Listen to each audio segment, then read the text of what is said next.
2020년 9월 5일 하성제일교회 청소년부 예배를 시작하도록 하겠습니다. 오늘 우리가 함께 볼 하나님의 말씀은 마태복음 18장 15절에서 20절까지의 말씀입니다. 마태복음 18장 15절에서 20절까지의 말씀입니다. 제가 세 번역으로 읽도록 하겠습니다. 내 형제가 너에게 죄를 짓거든 가서 단둘이 있는 자리에서 그에게 충고하여라. 그가 너의 말을 들으면 너는 그 형제를 얻은 것이다.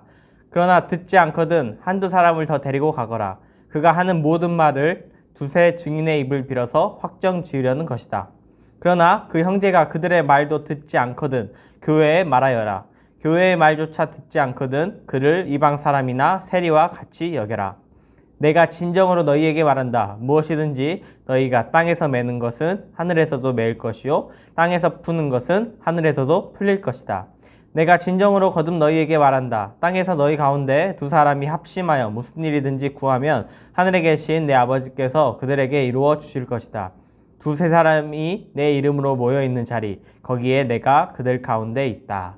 아멘. 오늘 말씀 제목은 포기하지 않는 사랑이라는 제목을 가지고 함께 말씀 나누고자 합니다.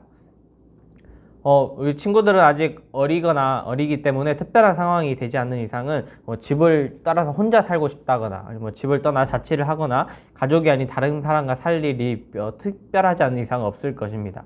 학생 때는 딱히 자취에 대한 혼자 사는 것에 대한 로망을 품지도 않죠. 그러다가 보통 고3이 되거나 이제 대학을 가게 됐을 때 아니면 원래 살던 곳에 좀 먼 곳으로 취업을 하게 되거나 이런 떠나게 되는 일이 생겼을 때 그때 조금씩 자취의 로망을 생기기 시작하는 것이죠. 나만의 공간, 나만의 집, 누군가에게 터치를 받지 않는 곳, 생각만 해도 설레고 꿈꾸는 상황이 되는 것입니다.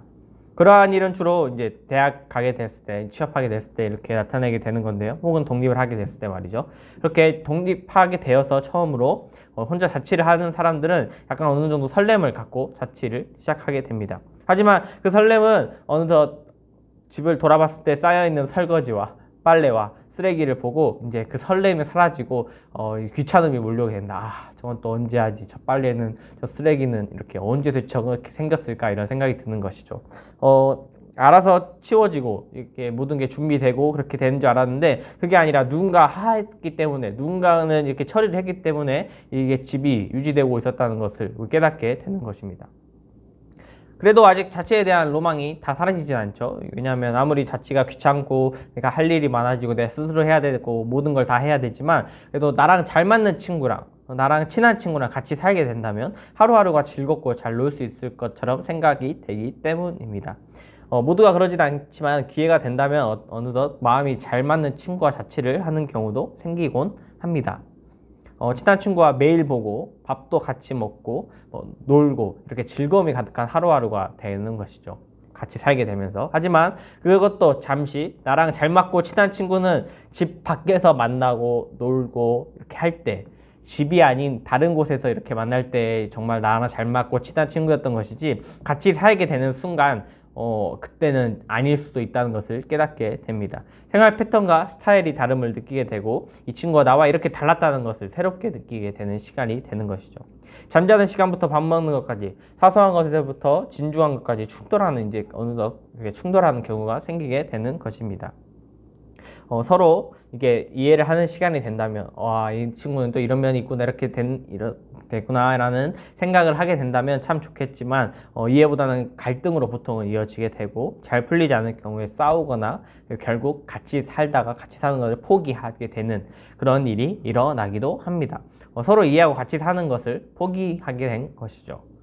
중사님도 이러한 경험이 있곤 합니다. 물론 지금도 친구들과 같이 살고 있긴 하지만 여러 가지 갈등이 존재하는 상황에 살고 있습니다. 그러한 상황에서 같이 살아가려고 그 친구들과 오늘 수많은 갈등에도 불구하고 같이 살아가기 위해서 중사님이 선택한 방법은 바로 포기였습니다. 어떠한 문제를 말해봤자 괜히 좀 감정이 상하는 것 같고 말하기도 이제 귀찮고 피곤하고 한 번 말한다고 부모님이 얘기하는 것도 아닌데 잘 들을 리가 없잖아요. 그렇기 때문에 괜히 또 이렇게 얘기했다가 괜히 어색해지고 불편해지다 보니 그런 상황이 되다 보니 이 갈등의 요소를 어떻게 해결하려 하기보다는 얘는 원래 이러지 그래 그냥 내가 뭐 하면 되지 내가 이해하면 되지 그냥 내가 포기하자 얘한테 뭘 바라겠어 이런 식으로 바뀌게 되는 것을 보게 되더라고요.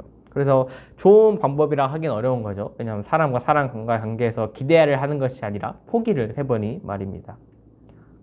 사람과 사람의 관계에서 아마 사랑이라는 것만큼 좋은 관계는 없을 것입니다. 그런데 문제는 이 사람과 사람이 사랑을 한다는 것이 정말 쉽지 않다는 것입니다. 수많은 사람 중에 호감이 가거나 괜찮은 사람이 있다고, 그리고 그런 사람에게 사랑이 느낄 수 있지만 정말 별로이거나 나한테 태도가 좋지 않거나 욕이 나오게 하는 사람이 있기도 합니다. 나에게 잘해주거나 나와 관계가 긍정적인 사람이라면 그나마 사랑할 수 있을 것입니다. 하지만 그렇다고 사랑하는 것이 절대 쉽지는 않습니다. 그런데 그렇게 나와 긍정적이고 관계가 좋은 사람을 사랑하는 것도 쉬운 것이 아닌데, 나와 관계가 좋지 않고 나와 관계가 부정적인 사람을 사랑한다는 것은 거의 불가능에 가까운 것입니다. 그러다 보니 우리는 사람과 사람의 관계라는 것에서 사랑한다는 것을 포기하고 그냥 혼자가 편하고 좋다, 괜히 왜 관계에서 뭐하냐, 나 혼자 살지, 나 혼자 해버린 게 낫지, 무슨 기대를 하겠어 라고 생각하게 되는 것 같습니다. 물론 개인이라는 것은 철저히 보장되고 서로서로의 그 개인적인 것, 프라이버시 같은 것은 지켜지는 것이 맞지만, 그렇게 그냥 포기하게 돼버린다면 결국 자기 자신만 남게 되는 것이죠. 많은 사람이 같이 살아가고 있는데 모두가 자신만을 위해서만 산다면 결코 좋은 세상의 모습이라고는 말하기 어려울지도 모르겠습니다. 하지만 누군가를 사랑한다는 것이 그렇다고 해서 절대 쉽지가 않습니다. 그렇다면 우리는 어떻게 포기하지 않고 다른 사람이 관계에서 사랑할 수가 있을까요? 우리가 어떻게 이런 관계에서 나랑 잘 맞는 사람뿐만 아니라 이렇게 모든 관계에서 잘 사랑하면서 살 수가 있을까요? 정말 과연 우리는 포기하지 않고 사랑하는 것이 필요한 것일까요? 그냥 나 혼자, 그냥 나를 위해서만 사는 게 아닌 것일까요? 그 답을 오늘 부분 말씀을 통해서 보려고 합니다. 오늘 본문의 시작은 누군가 나에게 죄를 지으면 단둘이 있는 자리에서 그 사람에게 충고를 하라고 말하고 있습니다. 그런데 일반적으로 누군가가 다른 이에게 죄를 짓는다면 우리는 일반적으로는 그 사람이 그 잘못한 만큼 값을 치르게 합니다. 벌을 받게 하는 것이죠. 잘못을 저지른다면 그에 대한 대가를 치르는 게 이치에 맞는 것이기 때문입니다.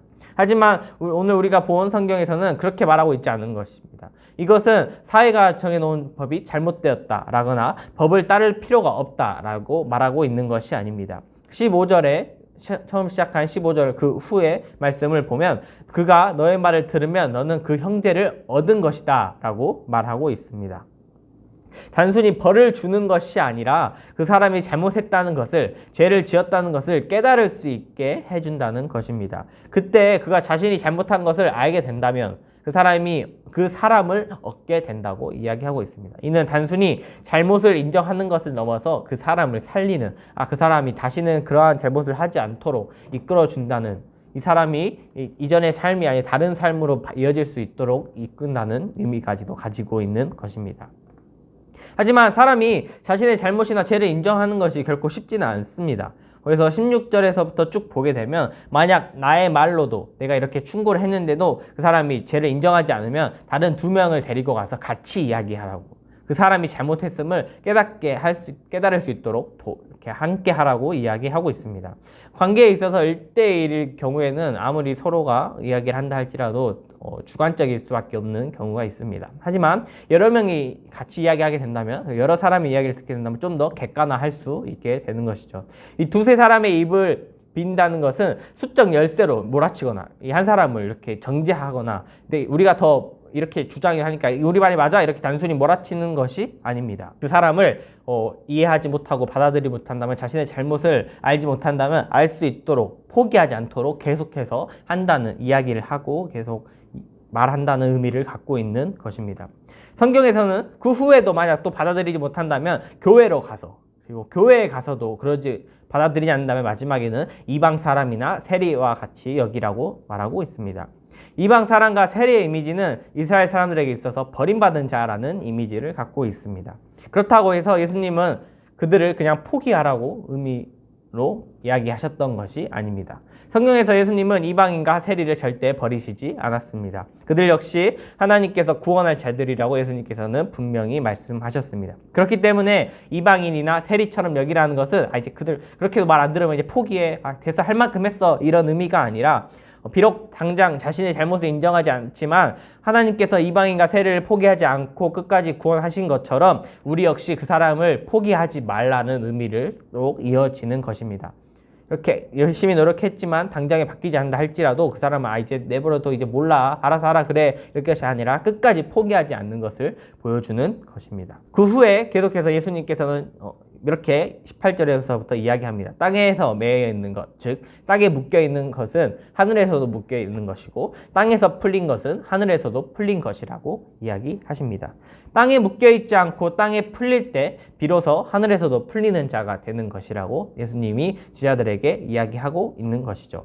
계속해서 19절에서는 두 사람이 합심하여서 구할 때 하나님께서 기도를 들어주시며 두세 사람이 예수님의 이름으로 모인 그곳에 예수님이 함께 있다고 이야기하시면서 오늘 본문은 마무리가 됩니다. 오늘 본문을 보면 쉽게 포기하지 않는 이 모습을 보게 됩니다. 살아가면서 누군가 잘못을 한다면 가장 편한 방법은 그냥 법대로, 규칙대로 하는 것입니다.